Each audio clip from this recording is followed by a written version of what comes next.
ఇప్పుడు account link చేస్తానంటే account అయితే 12,000 వేసినాక లింక్ చేసుకోమని పెట్టుకోమను. దానికి కట్ అయితే మాకు కొన్ని బండి ఖర్చులకు కూడా కట్ అయితే అప్పుడు బండి ఫిట్నెస్ మాకు దక్కుతాయి, ఇన్సూరెన్స్లు పోతాయి, మిగిలిన ఛానళ్ళు పోతాయి. ఆయన 12,000 ఇస్తా అన్నాడు, ఇయ్యలేదు. దాని గురించి ఆయన చేయమను, మాకు ఫైన్ లేమను. మరి ఇప్పుడు ఒక్కొక్క ఫైన్లు రాస్తున్నారు, అడ్డగోలుగా రాస్తున్నారు. ఇప్పుడు మనం వచ్చే బండి పార్కింగ్ హైవేలు ఆపుకున్నాం, దానికి కూడా ఫోటో కొట్టుకుంటా పోయారు ట్రాఫిక్ వాళ్ళు. మరి దానికి కూడా ఫైన్ రాస్తారు. ఊరికి పక్కకు పెట్టినా ఫోటో కొట్టారు, కొట్టుకుని దాని కూడా ఫైన్ పడుతుంది.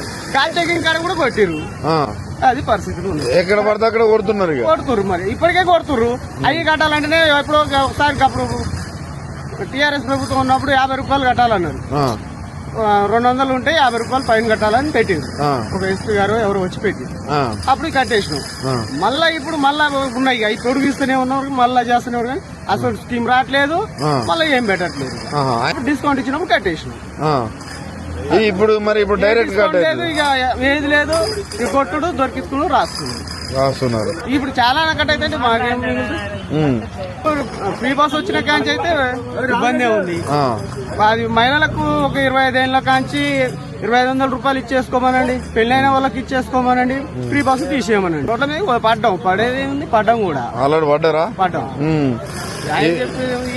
సమాజానికి తెలుస్తూనే ఉంది, ప్రపంచానికి తెలుస్తూనే ఉంది. అదేంటే ఫ్రీ బస్ లేదు, ఎవరు బతుకు వాళ్ళు బతుకుతారు, ఎవరు చలానాలు వాళ్ళు కట్టుకుంటారు, ఎవరు ఫైన్లు వాళ్ళు రాసుకుంటారు. అట్లయితే ఫ్రీగానే ఉన్నాం. ఇప్పుడు నువ్వు కిరాయిలు లేవు, ఇట్లా ఫైన్లు పెడతావు, నీ అకౌంట్ నుంచి కట్ చేసుకుంటావు అంటే ఇది నిలువు దోపిడి అన్నట్టు ఉంది. 700 ఉండి లేచినట్టు ఉంది, మొత్తం తీసుకోపోయి. ఇప్పుడు ఇవాళ ప్రభుత్వం అంతేనా? మళ్ళీ గెలిస్తే అరకిలో వేస్తే ఇక కర్మ ఇక అంతేనా?